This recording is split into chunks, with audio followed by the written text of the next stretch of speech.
Paymium, le premier partenaire français pour investir dans les cryptos en toute sécurité, présente Sud Radio, les incontournables de la crypto-monnaie.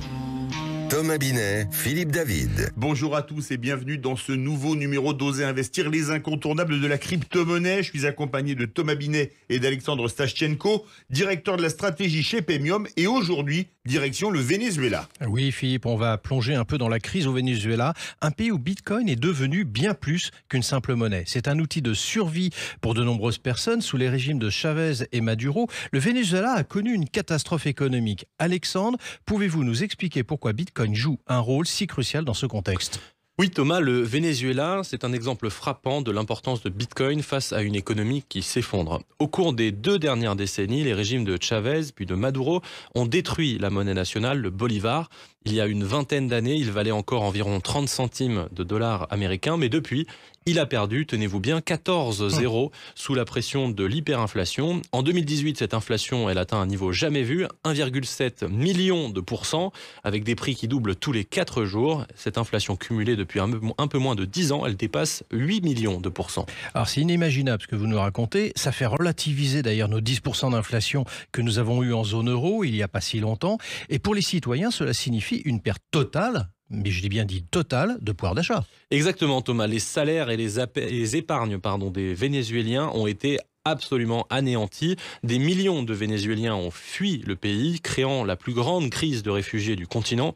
Et face à ce chaos, Bitcoin est apparu comme une bouée de sauvetage pour beaucoup d'entre eux. Alors comment Bitcoin est-il devenu cette solution pour les Vénézuéliens ? Pour les Vénézuéliens, Bitcoin est devenu un moyen de protéger leur épargne et de la mettre à l'abri d'un régime qui contrôle tous les aspects de la finance. En utilisant Bitcoin, des citoyens ont pu contourner les taux de change imposés par le gouvernement et éviter la confiscation de leurs biens. Cela leur a aussi permis de financer leur fuite du pays. L'économiste vénézuélien Carlos Hernandez, exilé aux États-Unis, a d'ailleurs écrit un article en 2019 dans le New York Times intitulé « Bitcoin a sauvé ma famille ».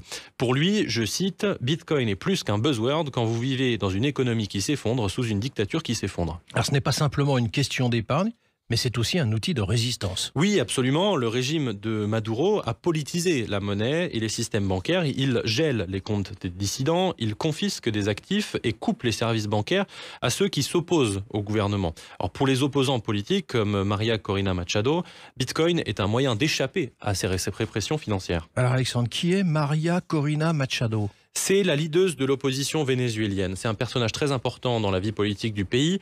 Et dans une vidéo parue cet été, elle a elle-même raconté la situation de l'opposition au Venezuela suite aux élections truquées par Maduro en juillet. Selon elle, Bitcoin a évolué d'un outil humanitaire vers un moyen vital de résistance, faisant de Bitcoin, je cite, une bouée de sauvetage. Ce sont ses mots. Alors María Corina Machado imagine même un rôle encore plus important pour Bitcoin dans un futur Venezuela, n'est-ce pas ? Exactement. Dans un Venezuela démocratique, elle envisage même de faire de Bitcoin une composante des réserves nationales aux côtés de l'or et d'autres actifs.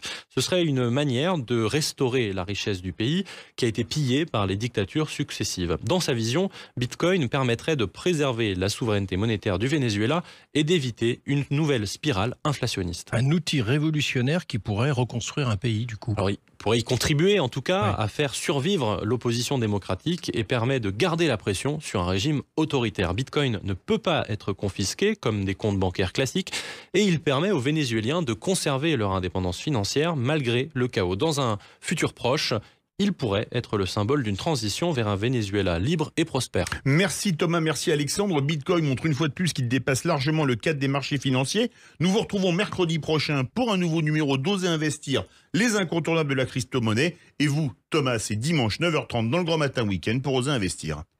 Sud Radio, les incontournables de la crypto-monnaie. Thomas Binet, Philippe David. avec Paymium, le premier partenaire français pour investir dans les cryptos en toute sécurité.